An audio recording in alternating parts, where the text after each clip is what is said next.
আমানতু আমি বিশ্বাস করছি, আমি ঈমান আনছি বিল্লাহি আল্লাহর উপরে, ওয়া মালাইকাতিহি সমস্ত ফেরেশতার উপরে। আল্লাহর ফেরেশতার সৃষ্টি আছে, চারটে মোটা মোটা ফেরেশতা আছে বড় আকারে, তারপরে আরও অনেক অসংখ্য ফেরেশতা আছে, সেই ফেরেশতাদের উপর ঈমান আনা। ওয়া কুতুবিহি আল্লাহ তাআলা যে নবীদের ওপর কিতাবগুলি অবতীর্ণ করেছিলেন কুরআনুল কারীম সহ, তাওরাত, জবুর, ইনজিল, এছাড়া অনেক কিতাব দিয়েছিলেন, সেইগুলির উপর ঈমান আনা, বিশ্বাস স্থাপন করা।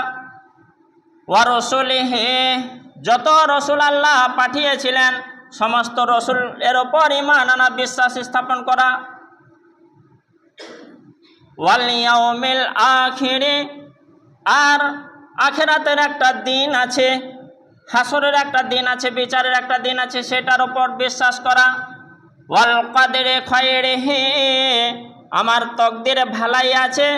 একটা হঠাৎ করে সুসংবাদ চলে এলো আমার জন্য, হঠাৎ করে একটা খুশির খবর চলে এলো আমাদের জন্যে, তো সেটা বিশ্বাস করতে হবে। যাই হোক, আমার ভাগ্যে এটা ছিল, আল্লাহ তাআলা দিলেন, আলহামদুলিল্লাহ, এটার উপরে বিশ্বাস করা। ওয়াশাররিহি আর একটা ঘটন ঘটে গেল, একটা দুর্ঘটনা ঘটে গেল, একটা বিপদ এলো, একটা মুসিবত চলে এলো, ইস এখানে না গেলে আমার বিপদটা হতো না, ইস এই কাজটা না করলে হতো না, এরকম অনেক মানুষ বলে, কিন্তু না না, ভুল কথা। আমার তকদিরে যদি মন্দ থাকে, আল্লাহ যদি দিয়েছেন আমার তকদিরে মন্দটা, খারাপ, এটা অবশ্যই সেটা প্রতিফলন ঘটবে, প্রতিফলিত হবে।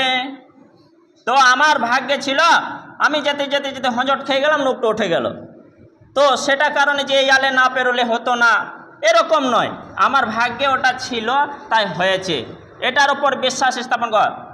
ওয়াল বাসে বাদাল মাওয়াত আর মরার পরে আবার আমাদের জীবিত করা হবে, বাঁচানো হবে, এইটার উপর বিশ্বাস স্থাপন করা।